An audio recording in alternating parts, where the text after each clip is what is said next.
à toutes. Finalement, on se retrouve dans un live ce soir. Je vais pouvoir faire mon live. J'ai fait une brève apparition juste quelques minutes avant, pensant que ça va pas être possible. Et finalement, là, je viens de discuter avec ma fille et mon mari. Et du coup, ils vont pouvoir me laisser 10, 15 minutes, voire 20 minutes toute seule. Donc, je vais pouvoir vous donner le message que je voulais vous donner aujourd'hui. Et du coup, je vois que les gens sont en train de se connecter sur Instagram. Donc, on va attendre un petit peu et puis je vais démarrer. Si vous regardez ce live en replay, mettez-moi un petit hashtag replay, notamment si c'est le premier live avec moi que vous regardez en replay. Taguez-moi, mettez-moi un petit commentaire pour me dire si vous êtes maman, de combien d'enfants, et puis comment vous êtes tombé sur mon compte, comment vous êtes arrivé dans mon monde. Et je souhaite vraiment bienvenue à toutes les mamans qui me rejoignent sur le compte depuis peu. Aujourd'hui, dans ce live, j'avais envie de vous partager quelque chose auquel j'ai réfléchi. En fait, quelque chose qui m'est arrivé tout simplement hier.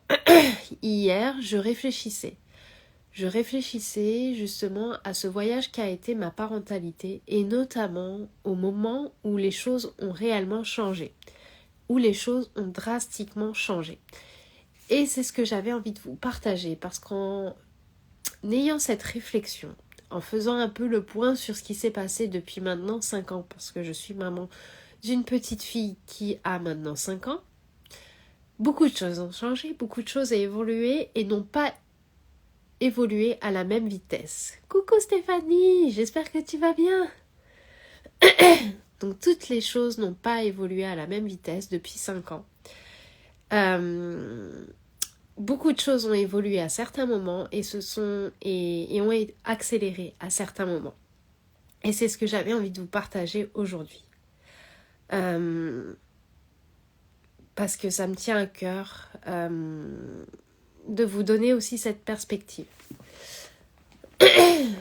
Pour vous expliquer un peu le contexte dans lequel moi j'ai évolué en tant qu'enfant, adolescente et jeune adulte, pour que vous compreniez un peu mon histoire, un peu l'éducation que j'ai reçue et du coup ce qui m'a motivée dans ma parentalité. Pourquoi j'en suis arrivée à la parentalité positive, bienveillante et puis à la parentalité consciente.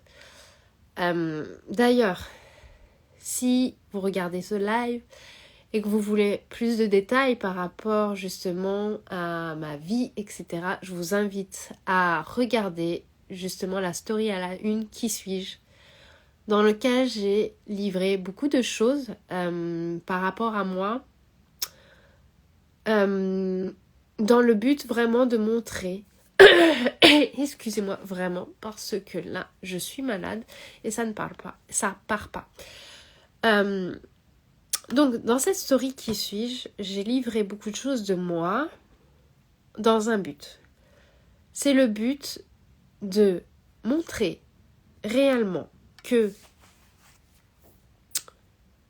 notre éducation, l'enfance que l'on a vécue, a des impacts drastiques sur notre capacité à être dans la bienveillance, dans l'éducation, la parentalité positive, arriver dans le moment adulte. Ce que je ne pensais pas vrai quand je me suis lancée dans la parentalité. Je pensais réellement que notre éducation, nos croyances, tout ça n'avait pas forcément autant d'impact, qu'on devait être capable facilement de sortir de notre histoire et de tous les mécanismes inconscients qui se sont créés à ce moment-là.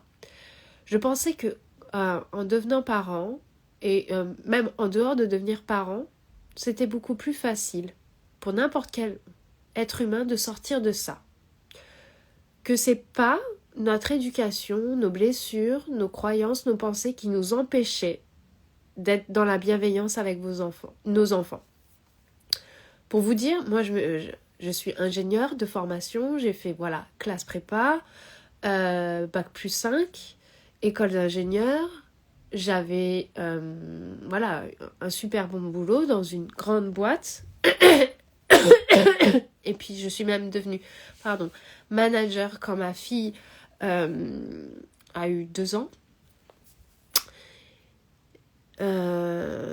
Mais bon, c'était avant les 2 ans que je me disais ça. Je me disais, t'as un bac+5, t'es ingénieur, tu devrais être capable. Tu devrais être capable de sortir de ces mécanismes, de sortir de la violence. Si toi qui as bac+5, qui est ingénieur, qui a fait une classe prépa, tu n'es pas capable, qui en est capable? Et en fait, ça n'a rien à voir avec le niveau d'études, ça n'a rien à voir avec ce que les gens peuvent appeler intelligence. Même si c'est très difficile à définir l'intelligence. Mais à ce moment-là, je pensais que j'étais plus intelligente que la plupart des gens. Et pour moi, du coup, t'as fait de grandes études, t'as fait des choses que beaucoup de personnes n'arrivent pas à faire dans leur vie. Tu devrais être capable de ça. Ça devrait... t'as réussi à dépasser tout ce que t'as vécu. Et là, t'y arrives pas. Et du coup, je ne comprenais pas. Pour moi, il y avait un souci. C'était notamment une des grosses causes de ma souffrance dans ma parentalité. Donc, c'était pour partager ça. Pour partager, que déjà, l'éducation, ce qu'on a vécu, notre histoire, nos blessures, ont un réel impact. Quand j'ai découvert ça, les choses ont shifté. Quand j'ai vu réellement que mes croyances, mes pensées, mes conditionnements, mon éducation, surtout la relation avec ma mère et mon père durant mon enfance et adolescence, ont forgé beaucoup de mes mécanismes inconscients de fonctionnement, de mes pensées, de mes croyances.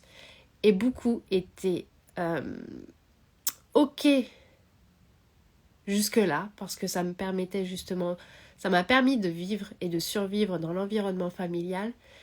Mais moi, voulant mettre en place un environnement familial totalement différent avec ma fille, ces mécanismes devenaient délétères, devenaient destructeurs en fait, et m'empêchaient justement de mettre en place des choses totalement différentes de ce que j'avais connu.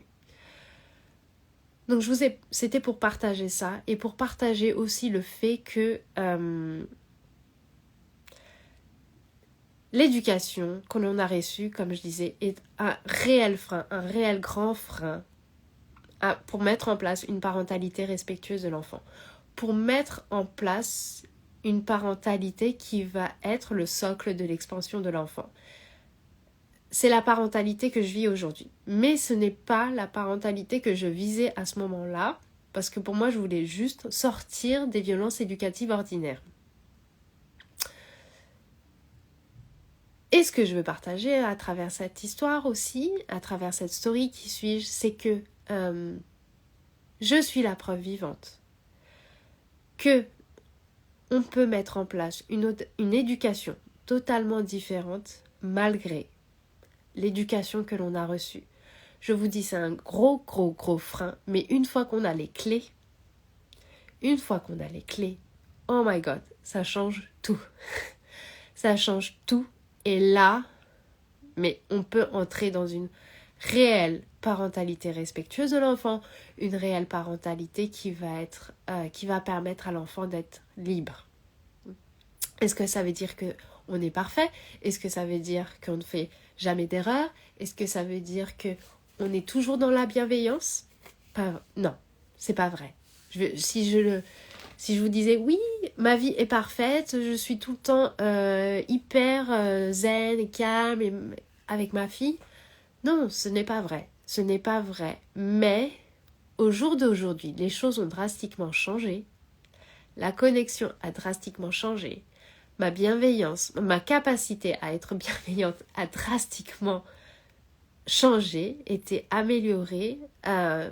Et oui, il y a des jours où il y a des difficultés. Mais aujourd'hui, j'ai les clés justement pour décoder toutes ces difficultés et d'en faire mon prochain stade d'évolution. Ce ne sont plus des freins, ce sont des opportunités pour moi d'évoluer encore plus dans ma parentalité, dans la connexion avec ma fille et de créer encore quelque chose de plus beau.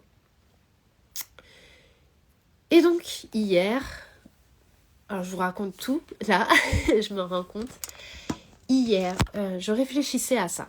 Je réfléchissais au voyage qu'a été ma parentalité. Et d'ailleurs, c'est là où je me suis perdue.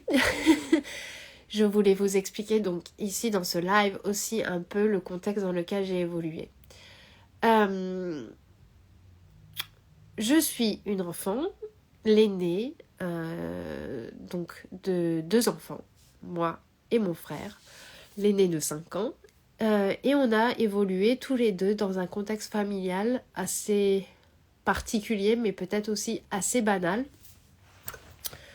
Je dirais particulier parce que pour moi, c'est quand même un monde hyper négatif qui ne devrait pas être la norme.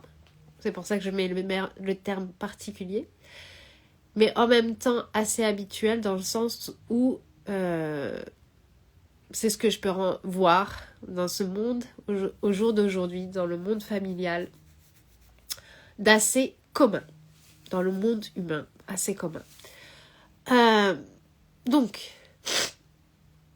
mon père était quelqu'un de très distant avec nous. Très très très distant, qui nous a jamais fait de câlins, jamais de bisous. Très très peu en contact avec nous. C'est en fait, pour vous donner une image, un fantôme dans la maison. C'est-à-dire qu'il était là, qu'on sentait sa présence, et d'ailleurs ça faisait un poids énorme dans la maison. Mais il n'y avait pas de contact avec lui. Et quand il y avait du contact, en général, c'est juste qu'on avait peur de lui. On avait peur de lui, de ses réactions, On sentait que dès que l'on allait hausser le ton, hausser la voix, faire des actions qu'il n'aimait pas, ça allait le mettre dans un état, lui, émotionnel. Fort, difficile pour lui, et du coup, on évitait tout simplement ça. Je saurais pas vous dire comment on en est arrivé là, mais en gros, on faisait... j'ai pas le terme. On se cachait. Je me rappelle me cacher le plus possible dans ma chambre, éviter un maximum d'être en dehors de ma chambre. Ouais. Éviter le contact avec lui parce que j'étais extrêmement, extrêmement mal à l'aise avec cette personne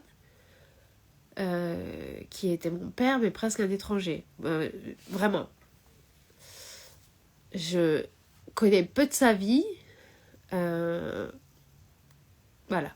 Peu de sa vie, peu de ce qu'il a été, peu de ce qu'il a ressenti durant sa vie, peu de son passé, peu de ses intérêts, même si je voyais ses intérêts, mais voilà, il n'y avait aucun dialogue, très peu de dialogue, et surtout aucune connexion, aucune comment dire, aucune interaction dans l'amour. C'est-à-dire les émotions entre nous étaient très compliquées. Et avec ma mère, alors c'était différent. Elle avait beaucoup d'amour pour nous, mais était extrêmement dans la violence. Alors quand je dis violence physique, c'est-à-dire que nous, moi et mon frère, on était tapés quand ça n'allait pas à la ceinture, ou des fois aux sandales, voilà. Et il y avait aussi les violences éducatives ordinaires, comme on peut connaître. Mais moi, à ce moment-là, si vous voulez, j'en avais même pas conscience. Parce que ce qui me dérangeait le plus durant mon enfance, c'était la violence physique. Je sais pas pourquoi, je saurais pas vous dire. J'ai fait un blocage là-dessus. Ouais, j'ai fait un blocage là-dessus. Durant mon enfance, je me rappelle vraiment avoir ce sentiment que ça ne devrait pas exister. Mais au jour d'aujourd'hui, avec le recul et en voyant aussi l'interaction qu'elle peut avoir avec d'autres enfants, ou l'interaction tout simplement qu'elle peut avoir avec moi et avec ma fille, je me rends compte aussi qu'il y a eu beaucoup d'autres choses que seulement la violence physique. Il y a eu aussi ce qu'on appelle les violences éducatives ordinaires, donc la manipulation, le chantage, la punition,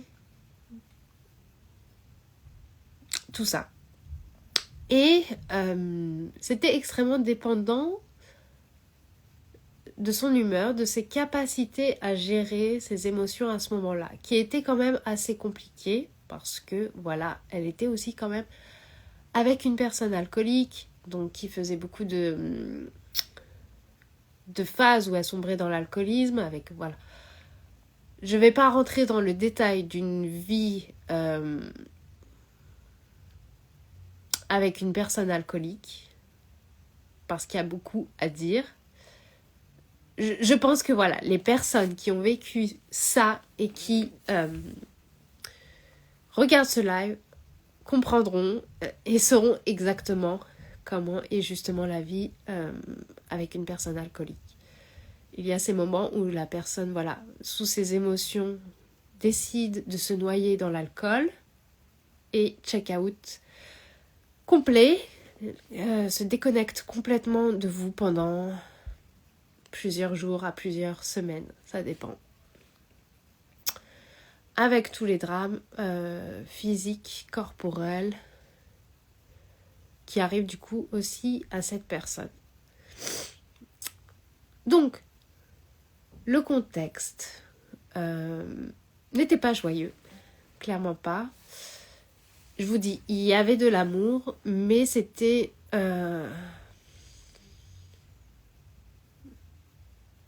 dans la tourmente, vraiment dans la tourmente familiale. Il y avait de l'amour, ma mère nous montrait l'amour, mon père pas du tout. Ma mère nous montrait son amour, mais c'était beaucoup... c'était pas dans la connexion, c'était souvent dans le matériel, en faisant des cadeaux. Voilà, il y a eu beaucoup, vraiment beaucoup. Quand je regarde au jour d'aujourd'hui, de dysfonctionnement dans la relation que j'ai eue avec elle, parce qu'à un moment je me suis retrouvée aussi à être sa meilleure amie, c'est-à-dire qu'elle se confiait à moi sur des choses auxquelles elle n'aurait jamais dû se confier à moi, mais tout simplement parce que elle s'est aussi isolée des gens. Donc ça a été une enfance compliquée. Ça a été une enfance compliquée et malgré tout, je n'étais pas du tout dans la violence, je n'étais pas du tout rebelle, j'étais la petite fille modèle. Moi, j'ai été la petite fille modèle et j'ai été la première de la classe et j'ai été celle qui fait la classe prépa et celle qui fait l'école d'ingénieur, etc. Parce que aussi, j'avais beaucoup ce message qui m'était envoyé qui était qu'il fallait exceller pour être vu, entendu, aimé, et puis aussi que ça me permettrait d'avoir derrière, pour une femme, une bonne carrière, un bon positionnement, et que ça me permettrait d'être indépendante des hommes. Voilà, un petit peu pour vous donner le contexte. Arrivé donc à la phase où je deviens maman, il y a maintenant donc 5 ans.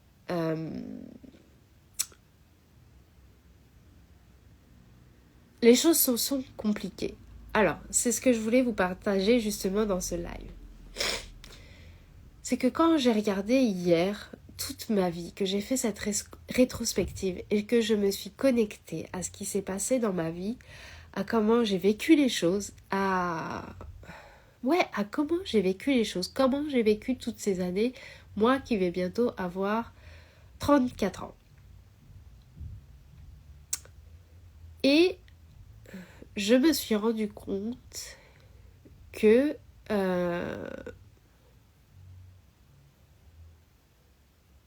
toutes les 30 premières années, alors 34 ans, j'ai eu ma fille du coup à 29 ans.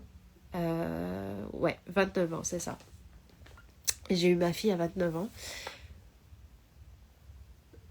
Non, même un peu avant, mais bon, on va dire 29. Coucou Emmanuel. J'espère que tu vas bien. J'ai eu donc ma fille à 29 ans. Et quand je regarde les 29 premières années de ma vie, je me rends compte maintenant, en étant maman et en ayant un degré différent de connexion avec ma vie, je me rends compte que j'ai passé les premières 29 années de ma vie en mode pilote automatique. Alors, c'est peut-être pas les 29 premières années de ma vie, c'est peut-être... Je pense que le conditionnement, je sais pas pourquoi, j'ai l'impression qu'il a commencé, que j'ai été déconnectée de moi, véritablement, je crois au CE1 ou au CE2. Donc 7-8 ans, à 8 ans. Je pense que c'est là, véritablement, où je me suis déconnectée de la joie et de l'abondance et de ce qui me nourrissait réellement dans ma vie. Enfin, je pense que c'est à ce moment-là. Je ne sais pas pourquoi, je ne saurais pas vous dire pourquoi, mais quand je remonte et que je me reconnecte justement à mon corps, au passé, c'est ça qui résonne. C'est le CE2. Donc 6, 7, 8 ans. Je pense à 8 ans. Et donc, quand je regarde ces 8 ans à ces 29 ans, je me rends compte que j'ai vécu en mode pilote automatique. Je me rends compte que les années ont défilé. Mais c'est vraiment le cas. Les années ont défilé. Je n'arrive pas à vous dire, à me reconnecter à ces moments-là. Je n'arrive pas à revoir la saveur qu'il y avait à ces moments-là, parce que tout simplement, je pense qu'à ce moment-là, je ne les voyais pas. Je pense qu'à ce moment-là, j'étais tout simplement dans la production. Je n'étais plus dans la connexion avec les choses. J'ai perdu ce truc à 8 ans, je pense. Je n'étais plus dans la connexion avec les choses et j'étais dans la production. C'est là où vraiment j'ai commencé à connecter, je pense, bonheur et productivité. Que les choses qui allaient m'apporter de la joie, de la joie, du bonheur, c'était des choses que je devais produire. Produire. Et que c'était pas tout simplement dans l'être, ou tout simplement dans ce qu'il y a déjà, ou tout simplement dans la nature, dans la beauté des choses qu'il y a autour de moi, dans ma curiosité, dans ma créativité. C'était pas dans ça. C'était dans la production. Et je pense que l'école, c'est là où l'école a commencé à bien m'engrainer, m'entacher.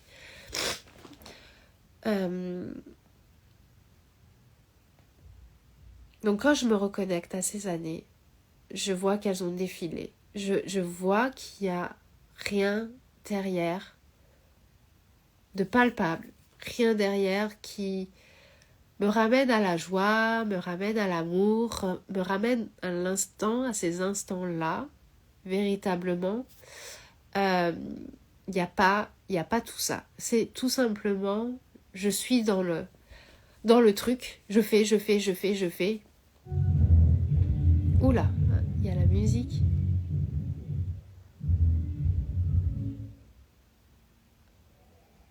Oh là, il y a un souci.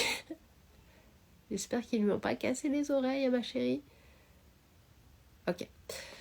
Je me rends compte que je suis tout simplement, en fait, voilà, dans ce mode de produire, de faire, de suivre tout simplement le quotidien, peut-être même de le subir. De subir tout simplement le quotidien, de subir mon environnement familial. Alors, j'adore l'école. Mais voilà, je subis cette productivité, je suis engrainée là-dessus, je suis c'est ma vie en fait. L'école à ce moment-là, c'est ma vie. Parce que c'est là-dedans que je trouve justement la reconnaissance, c'est là-dedans que je trouve l'amour, c'est mon mécanisme en fait de fonctionnement à ce moment-là. Et au jour d'aujourd'hui, même pour vous dire, là-dedans, j'arrive pas à me reconnecter à la joie, j'arrive pas à me reconnecter à la beauté des choses, parce que à ce moment-là, au jour d'aujourd'hui, je me rends compte que je suis tout simplement dans la production. Je veux produire, être plus, pour avoir, recevoir plus. Et c'est le cycle. C'est le cycle qui se déroule. Et c'est ce qui fait qu'en fait, à aucun moment, je suis dans l'instant présent. À aucun moment, je savoure les choses. À aucun moment, je me connecte à ce qui est là. À ce qui est là en moi et ce qui est autour de moi. À aucun moment. À aucun moment. Et les années passent, et les années passent, et les années passent. Et on se retrouve, voilà, à 29 ans. Je deviens maman.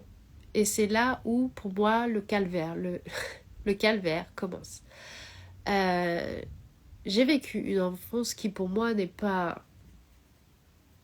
que je qualifie quand même de difficile. Je vais qualifier quand même ça de difficile. C'est quand même difficile. C'est une enfance difficile. C'est pas du tout la norme, c'est pas du tout ce que je prône, c'est pas du tout ce que je mets en place aujourd'hui avec ma fille. C'est une enfance difficile et malgré tout, c'est la parentalité qui me fait tomber à terre. C'est la parentalité qui est extrêmement difficile. Au bout de 6 mois, je pars en burn-out. Burn-out parental, de plein de choses. L'allaitement qui est difficile, les nuits qui sont extrêmement difficiles, la solitude. Enfin, je me sens seule. Je fais énormément de choses pour être cette mère parfaite parce que je prends ce rôle tellement à cœur et je me fais une image. Je veux être cette femme, cette maman parfaite comme j'ai été, cette élève parfaite comme j'ai été, voilà... toujours parfaite toute ma vie.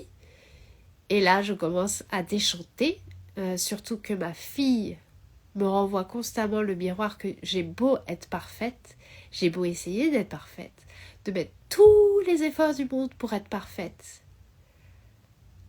La situation ne sera jamais parfaite avec un enfant. Elle fait des crises, elle pleure, elle a des coliques le soir, elle ne dort pas, elle ne veut pas prendre le biberon. Quand c'est le moment d'entrer avec la nounou, elle décide de ne pas prendre le biberon alors que ça fait des mois que j'ai tiré mon lait justement pour le stocker et à un moment elle a pris et là elle décide de ne pas le prendre et je me rends compte en fait que la nounou que j'avais choisie en fait et pour moi dans la violence au jour d'aujourd'hui elle est dans la violence. Parce je me rends compte que c'est une nounou qui laisse pleurer les enfants. Alors je me rends compte avant de démarrer le contrat avec elle, avant de démarrer la période avec elle, c'est-à-dire, je sais pas le terme, avant de démarrer concrètement le voyage avec elle, de laisser ma fille à cette personne. Je me rends compte avant. Voilà, c'est toute une histoire, mais je m'en rends compte avant. Et j'avais déjà signé le contrat, j'avais déjà payé une certaine partie, et je me rends compte de ça. Et là, pour vous dire, ça m'achève. Au bout de 6 mois, ça m'achève parce que je me rends compte que je peux pas laisser ma fille avec cette personne et qu'il va falloir que je trouve une autre personne à quelques semaines du début. Et finalement, je trouve. Mais voilà, au bout de 6 mois, je suis en burn-out de tout ça, de toutes ces difficultés qui se présente à moi et qui me renvoie sans cesse ce miroir que tu ne peux pas être parfaite. C'est impossible d'être parfaite. En tout cas, avec un enfant, c'est pas possible d'être parfaite. Et moi, je me bats contre ça, je n'accepte pas la réalité des choses. Et à un moment, je pars en burn-out.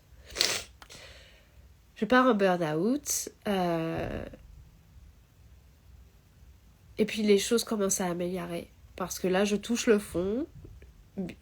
le fond et je me rends compte que je dois remonter, que ça va pas être possible de rester comme ça. Et je commence à mettre des choses en place qui vont me permettre de remonter et qui vont me permettre de m'écouter, de commencer à poser mes limites, de plein de choses. Plein de choses dont je ne pourrais pas... Il y a tellement de choses, je ne pourrais pas vous donner les détails là dans ce live, sinon ça va être trop long. Je vois déjà qu'il est 21h31. Peut-être je ferai un jour un live là-dessus, mais bref. Les choses commencent à aller mieux. Je me passionne pour la parentalité positive, la parentalité bienveillante, parce que je sais déjà depuis très longtemps que je ne veux pas reproduire les violences physiques. Alors moi c'est beaucoup les violences physiques parce que je ne sais pas pourquoi ça a tilté en moi enfant et parce que je veux sortir de cette violence physique. En tout cas je ne veux pas reproduire cette violence physique avec ma fille. Je commence à lire à propos de la parentalité bienveillante, la parentalité positive, parce qu'en fait, dû au problème de sommeil, je commence à lire sur la parentalité, sur les problèmes de sommeil, et puis je tombe de livres de bienveillance en bienveillance, etc. Donc voilà, je commence à lire par rapport à ça, je commence à me passionner par rapport à ça, je commence à découvrir qu'il y a autre chose que les violences physiques, et je découvre les violences éducatives ordinaires.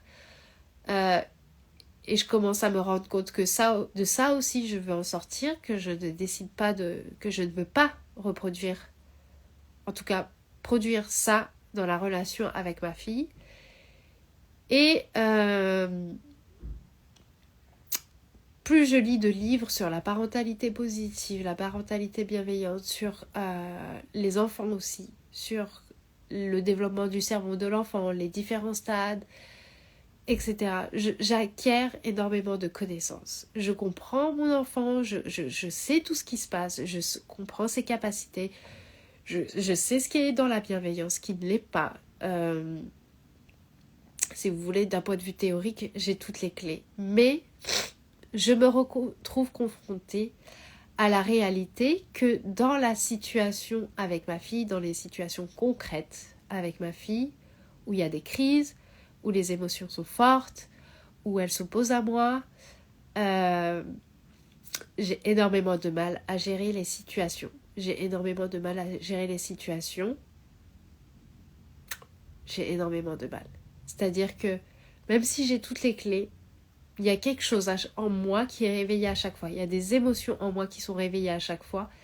Et alors des fois j'arrive, mais des fois je n'arrive pas. Alors, pas dans la violence physique, même si ça m'est arrivé une fois, par automatisme total. Je me rappelle une fois avoir mis une claque à ma fille, et là ça m'a choquée, pour vous dire, ça l'a choquée, et ça m'a choquée. Donc je me rappelle une fois l'avoir fait. Je me rappelle une autre fois à être très proche, vraiment très proche du truc. Et je pense, voilà, que c'était les deux fois. Mais il y a eu des choses, des mots blessants, il y a eu une énergie extrêmement négative. Et il y a eu beaucoup de souffrance de mon côté par rapport à ça. Et ça a duré Alors, voilà, j'ai évolué comme j'ai pu évoluer par rapport à toutes les connaissances que j'avais à ce moment-là. Et je vous dis, j'avais beaucoup de connaissances, mais ça ne m'aidait pas par rapport à la réalité des choses. Au bout de 2 ans, je commence à m'intéresser à l'entrepreneuriat et surtout à l'entrepreneuriat. Et en m'intéressant à l'entrepreneuriat, je découvre le monde du développement personnel. Et c'est aux 2 ans de ma fille que les choses commencent à réellement changer. C'est à travers le développement personnel que les choses commencent réellement à changer. Mais elles commencent à changer dans toutes les sphères de ma vie. Pas seulement dans ma parentalité, dans toutes les sphères de ma vie. Parce que je commence à comprendre les croyances limitantes, je commence à comprendre mes pensées, je commence à comprendre les émotions, je commence à comprendre un petit peu l'impact qu'a eu mon éducation, l'éducation que j'ai reçue sur ce que je suis aujourd'hui, sur ce que je vis aujourd'hui, ça commence à mettre en fait des mots, à dessiner les choses, à dessiner des choses que au plus profond de moi je sentais, mais que je n'arrivais pas à peindre. Et là, c'est comme si on les peignait pour moi, qu'on les peignait sous mon œil et que l'on me les montrait. Et là, ça fait sens, ça fait de plus en plus sens. Et c'est là où ma parentalité commence à changer. C'est quand ma fille a 2 ans. Donc il y a 3 ans. C'est il y a 3 ans que ma parentalité commence à drastiquement changer. Mais pas seulement, et c'est ce que je vous voulais dire dans ce live, pas seulement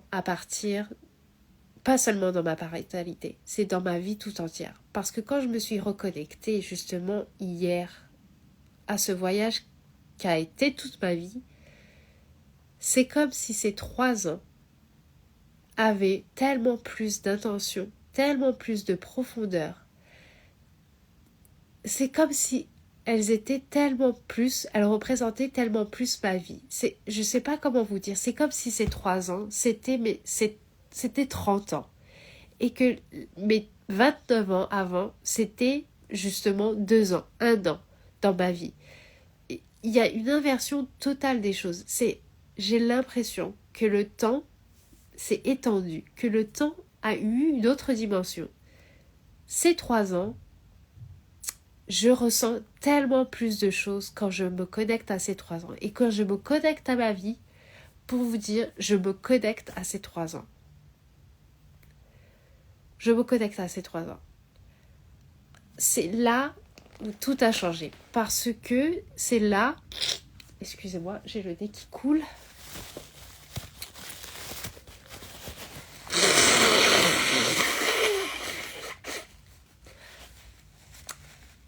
Ça devait être un live court et finalement ça va être un live hyper long.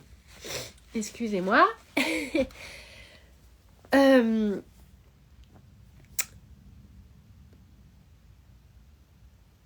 Ces 3 ans ont une autre dimension dans ma vie. Je ne saurais pas comment vous expliquer, mais ils ont une autre dimension dans ma vie. J'ai l'impression que ma vie, c'est ces 3 ans. Que c'est une autre vie. Que je suis morte. Alors, je suis morte aux 5 ans de ma fille, clairement. Il y a eu une mort à ce moment-là, aux 5 ans de ma fille. À la naissance de ma fille, donc il y a 5 ans, il y a eu une mort et une renaissance. C'est clair. Et il y a eu une autre mort il y a 3 ans. Mais depuis ces 3 ans, ça va crescendo. Depuis ces 3 ans, dans ces 3 ans, ça a été crescendo. C'est-à-dire que chaque année, ça a été de plus en plus fort. Chaque année, j'ai investi plus, justement, dans le développement personnel. Et puis la dernière année, notamment dans la parentalité consciente. Chaque année, j'ai dépassé des paliers d'investissement sur moi et d'investissement dans la profondeur des coachings, des accompagnements que j'ai suivis. Et c'est comme si chaque année de ces 3 ans, de ces 3 années, chacune de ces années a une dimension différente. C'est comme si la première année, c'était une année. Enfin, la première année par rapport à toute ma vie, c'est comme si c'était 5 ans. La deuxième année, 10 ans. Et la troisième année, non. Alors, ça, c'est pas bon, puisque j'ai 34 ans. Mais vous voyez le truc. C'est comme si la première année, c'était 2 ans. La deuxième année, 10 ans. Et la troisième année, 20 ans. Ça a une autre dimension. Chacune de ces années a une dimension différente. Et c'est comme si ma vie, dans ces années, était totalement différente de par la profondeur de ce que j'ai vécu, de la connexion à moi-même et de la connexion au monde. Je sais pas, j'arrive pas à vous mettre de mots là-dessus. Je pense que à travers cette image de temps, vous voyez le truc. Parce que c'est vraiment ce que je ressens. C'est que cette dernière année, ces 20 ans, Cette dernière année, c'est 20 ans de ma vie. Vraiment. Et ces 3 dernières années, c'est la majorité de ma vie. Parce que depuis ces 3 dernières années, chaque année, je suis encore plus dans l'intentionnel par rapport à ce que je fais, par rapport à comment je lis ma parentalité, par rapport aux relations avec les autres, par rapport à mon travail, dans toutes les sphères de ma vie. Je vois que la connexion bug un peu. J'espère que ça va aller pour le replay. Ça a une autre dimension. Chacune de ces années a une dimension qui lui est propre. Une profondeur qui lui est propre. Et il y a une connexion qui est totalement différente. Je suis sortie du pilote automatique, de subir les choses, de vivre sans être dans l'intentionnel, il y a 3 ans. Et ça a shifté totalement ma vie. Et ma perception du temps. Parce que je me rends compte que le temps ne veut pas dire grand-chose. En même temps, le temps, on ne le récupère pas. Le temps, il se passe. Mais dans le temps, il y a une autre dimension. Il y a une autre dimension. Le temps, c'est comme s'il était quand même stretchable. En fait, le temps, vous pouvez l'utiliser magnifiquement, comme vous pouvez le waste. J'ai pas le mot en français. Oh. Je vois que la connexion est pas tip top. J'espère que ça va aller pour le replay.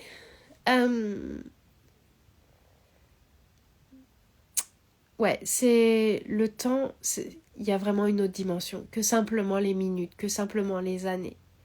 Il y a qu'est-ce qu'on fait de chacune de ces minutes, de chacune de ces heures, quelle est l'intention, quelle est la connexion à soi que l'on met en place, quelle est la connexion que l'on met en place avec ses enfants, quelle est la profondeur des choses que l'on vit. Les choses prennent une autre dimension. Plus on se libère, plus on entre dans son authenticité, plus on va comprendre ces mécanismes de fonctionnement que l'on a depuis des années, qui nous font être en pilote automatique. En fait, plus on met en place les choses que l'on veut réellement, la parentalité que l'on veut réellement et la vie en général que l'on veut réellement, plus chaque jour on va mettre l'intention par rapport à ça, que l'on va évoluer par rapport à ça et que l'on va investir sur soi du coup par rapport à ça, plus les choses vont changer. Les choses vont prendre une autre dimension. Voilà, c'est ce que je voulais vous partager aujourd'hui dans ce live. Je vous dis, parce que j'entends ma fille qui arrive et je pense que là, j'ai 21h44, j'ai fait un gros live et je pense de toute façon que j'ai fait le tour du sujet. C'était vraiment, voilà, par rapport à cette relation au temps, la relation au temps que je voulais aborder aujourd'hui dans son live. Et comment le temps peut être totalement perdu, totalement dépensé inutilement ou totalement être utilisé pour créer quelque chose de beau et d'être dans la connexion et de vivre véritablement sa vie. Parce que ces 3 années ont tellement plus de saveur que les 30 années avant. Donc je vous dis à demain pour un autre live. Je vous souhaite une bonne soirée et je vous dis à demain. Ciao.